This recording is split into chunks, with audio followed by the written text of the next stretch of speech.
Hello guys, pro kabaddi season 12 start అవ్వడానికి time అయితే దగ్గరికి వస్తుంది. ఇంకా చాలా తక్కువ రోజులో ఉంది. ఇకపోతే ప్రో కబడ్డీ సీజన్ 12 కోసం ప్రతి టీం కూడా ప్రాక్టీస్ క్యాంప్లో ఆల్మోస్ట్ అందరూ పాల్గొన్నట్టే. కేవలం ఇరానీ ప్లేయర్లు మాత్రమే ఇంకా అయితే పాల్గొనలేదు. ఇక ఇరానీ ప్లేయర్స్ సంబంధించి ఎటువంటి అప్డేట్ అయితే ఇంకా రాలేదు. వాళ్ళకైతే డెడ్ లైన్ విధించారు. ఆ డెడ్ లైన్లో వస్తారు రారనేది ఇంకా క్లారిటీ అయితే లేదు. ఇకపోతే తెలుగు టైటన్స్ విషయానికి వస్తే ఇంకా భరత్ అయితే ప్రాక్టీస్ క్యాంప్లో ఇంకా జాయిన్ కాలేదు. అసలు భరత్ ప్రో కబడ్డీ సీజన్ 1లో ఆడే ఛాన్స్ ఉందా? ఒకవేళ అతను ఆడకపోతే అతని ప్లేస్‌ని ఎవరు రీప్లేస్ చేయబోతున్నారు? ఇలాంటి కంప్లీట్ డీటెయిల్స్ అయితే ఈ వీడియోలో మాట్లాడుకుందాం. దానికంటే ముందు ప్రో కబడ్డీ సంబంధించి ఏ చిన్న అప్డేట్ అయినా సరే నాన్ స్టాప్‌గా మన ఛానెల్‌లో వీడియోస్ వస్తూనే ఉంటాయి. సో, ఆ వీడియోస్ మిస్ కాకుండా ఉండాలనుకుంటే మాత్రం ఖచ్చితంగా మన ఎల్5 స్పోర్ట్స్ ఛానెల్‌ని సబ్స్క్రైబ్ చేయడం అయితే మర్చిపోకండి.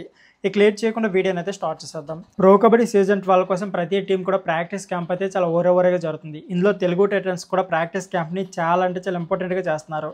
ఇకపోతే ఇప్పటికైతే ఇంకా భరత్ కూడా ప్రాక్టీస్ క్యాంప్‌లో అయితే జాయిన్ కాలేదు. అతనైతే ప్రెజెంట్ ఇంటర్ కోర్ మ్యాచెస్ అయితే ఆడుతున్నారు. ఈ ఇంటర్ కోర్ మ్యాచెస్ అయితే ప్రెజెంట్ అయితే మన వైజాగ్‌లోనే జరుగుతున్నాయి. ఇకపోతే దీంట్లో పర్ఫార్మెన్స్ అయితే భరత్ కూడా పర్లేదు బాగానే ఉంది. అంటే ముందు సీజన్ కన్నా పోల్చుకుంటే ఈసారి కొద్దిగా పర్లేదు పర్ఫార్మెన్స్ అయితే బెటర్‌గానే ఉంది. బట్ ప్రో కబడ్డీ లాంటి లీగ్‌లో అతను ఎలా పర్ఫార్మెన్స్ చేస్తారనేది ఇంకా క్లారిటీ అయితే లేదు. ప్రో కబడ్డీ సీజన్ 12లో అతని ప్లేస్‌ని రీప్లేస్ చేయాలనుకుంటే మాత్రం ఖచ్చితంగా మనకైతే ఒక మంచి రైడరే ఉన్నారు. అతనే జై భగవాన్. జై భగవాన్ పర్ఫార్మెన్స్ అయితే నెక్స్ట్ లెవెల్ ఉంటుంది. ఇకపోతే అతని రైడింగ్ స్కిల్ గురించి ప్రత్యేకంగా చెప్పుకోవాల్సిన అవసరం లేదు. మనకు ఆల్మోస్ట్ పాయింట్ కావాలనుకున్న టైంలో థర్డ్ రైడర్‌గా వచ్చిన జై భగవాన్ అయితే ఈ ప్రాక్టీస్ క్యాంప్‌లో భరత్ కూడా పర్ఫార్మెన్స్ ఖచ్చితంగా బాగాలేకపోతే మాత్రం జై భగవాన్ మ్యాట్‌పై వచ్చే ఛాన్స్ అయితే గట్టిగానే కనిపిస్తున్నాయి. సో ఫ్రెండ్స్, ఇది వీడియో. ఈ వీడియో నచ్చితే please like, share and subscribe my channel. Thank you for watching. దానికంటే ముందు మీకు జై భగవాన్ పర్ఫార్మెన్స్ వస్తుందా, లేకపోతే భరత్ కూడా పర్ఫార్మెన్స్ వస్తుందా ఖచ్చితంగా కామెంట్ బాక్స్‌లో కామెంట్ చేయడం మర్చిపోకండి. Thank you for watching.